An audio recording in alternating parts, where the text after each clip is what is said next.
Welcome to That's a Wrap. My name is Case. This is the show where we talk about everything film related. Today we're going to be talking a little bit about the Academy Awards and film budgets.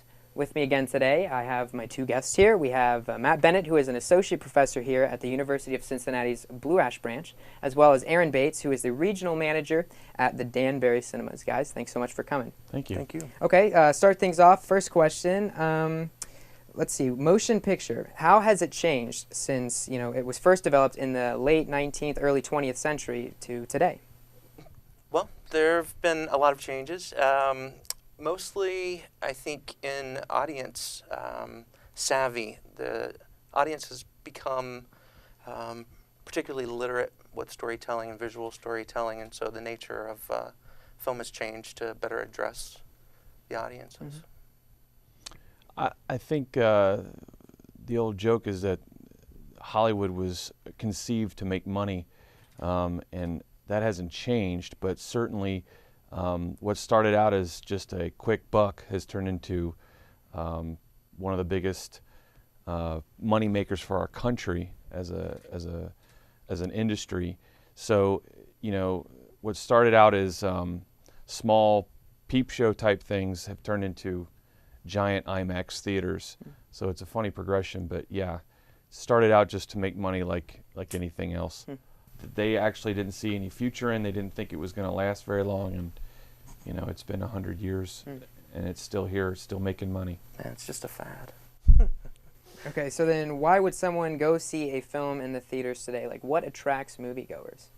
I think anymore, because we have such a slick home entertainment plateau that we sit on, there's so much stuff now available at home that it takes a lot for people to go out. So I think that's why we have things like IMAX and 3D. But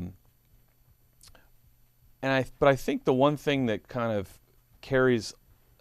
that keeps audiences coming back year after year and decade after decade is literally just the group experience. You can sit on your couch and watch a comedy, but if you sit in a room with 50 people, the whole dynamic of your experience changes. And I think people like that. They like to be scared, they like to laugh, and they like to cry in a group setting. And there's this strange thing where you're sitting in the dark with strangers, and somehow this is a very enjoyable experience. In what ways can films be an escape into different lives? It's kind of a deep question. You can think for a minute if you need it. I think everybody is always interested in something that they're not used to. One of the things I remember when I was at college studying film was it's always more interesting to watch somebody doing something that you have no idea what they're doing than having them explain it. And I think that a lot of locations and behaviors and things that people do in movies are things that we are watching and we're stimulated because this is, I don't know, I've never seen this before. I don't know what this is like. I've never been to this place. So those things are all what keeps us coming. Sure. And film, by its nature, it encourages an audience to participate. The camera is an eye, the mic is an ear on the set, and so it provides a point of view on the story that the audience naturally shares based on the positioning and the framing of that camera and what the mic's picking up. So people are drawn to get involved in the stories that are being told on film.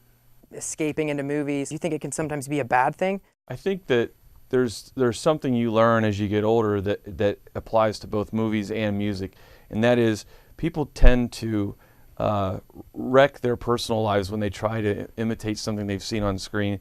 They think that somehow, you listen to love songs, it's like the worst instruction manual for a relationship, but yet that's what we do.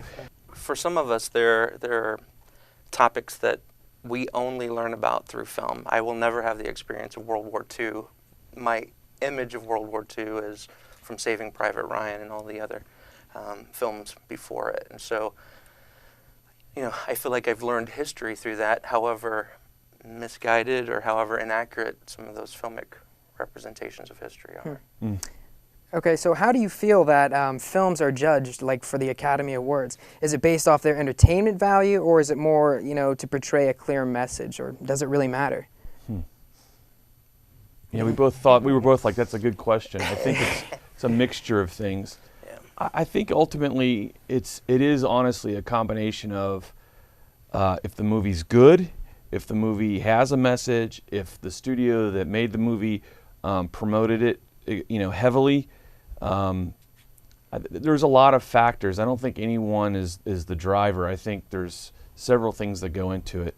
But at the end of the day, I think not all, but most of the Best Picture nominees are ones that caught on with people in general, I would say.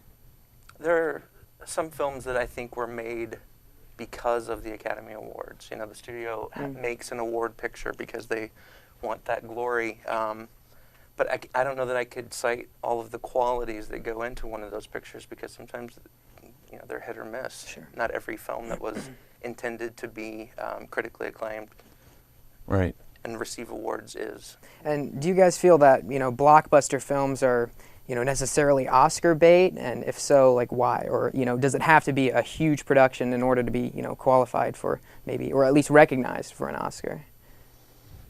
I think that those two things are often quite separate, that the blockbuster films are made for popular entertainment, they're made for box office success. They are not the kinds of films generally geared toward winning awards, and the kinds of films like fantasies, science fiction get passed over at the Academy Awards pretty frequently, and those are often the blockbuster kinds of films.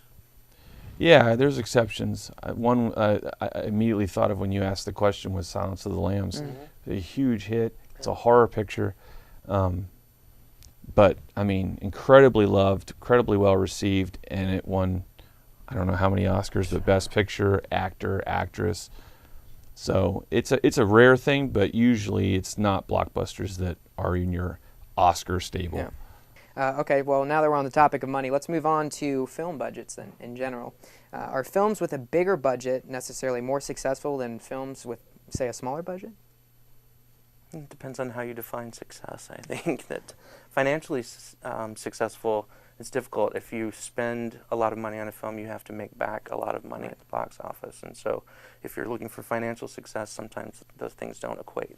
I know, I can think of a couple already, but are there some pretty, big budget films that just got awful reviews, nobody liked? Like, can you name any? Cleopatra. I wish I could remember the adjusted dollars. And it was like this colossal failure that Fox had. It put them out. Actually, they were on their way out of going out of business, basically. And then Sound of Music was opened, and it saved the company. But that Cleopatra's always been the one that I remember reading. Just that's a huge failure. But it did at least bring Elizabeth Taylor and Richard Burton together. I mean, Thank that goodness. is priceless. You Thank can't goodness. put a That's dollar right. amount on it. That's right. How can films of yesterday be compared by their success and budget to films today?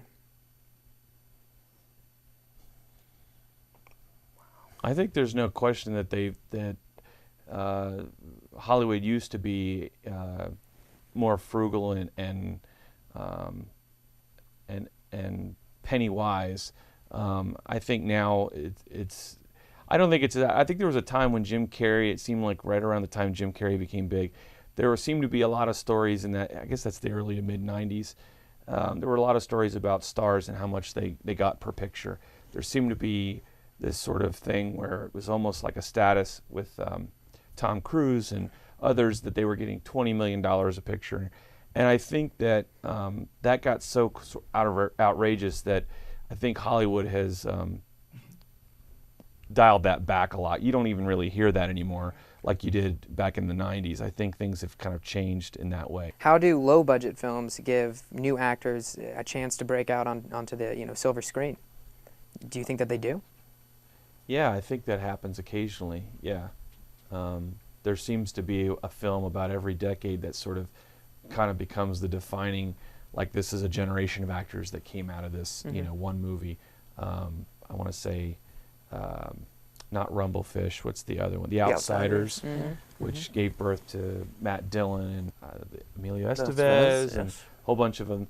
And then another good example was Dazed and Confused in the 90s, which had Ben Stiller and Matthew McConaughey. So yeah, I think there's always a movie that sort of comes along that'll have 2 or 3 actors in it that then go on to bigger things. But it's pretty rare. The Soderbergh film, Sex, Sex, Lies, Lies, and and Videotape. Videotape, it was responsible for launching the career of Andy McDowell, which she sort of waned in recent years. But after that film, I think her next film was Green Card with Gerard Depardieu, this international star. Not necessarily a great film, romantic comedy, so it probably had some. Yeah, she did Groundhog Day. Yeah, and- yeah. So Oh, okay. Yeah, I know what you're talking about. At first, I was just nodding my head like, oh, yeah, I know who she is. Had no idea. But now I do. Everybody's seen Groundhog Day. They have to. Okay, well, unfortunately, that's all the time we have for today. I'd like to thank you both again for coming, but there's no really better way to say it other than that's a wrap. Thanks for watching.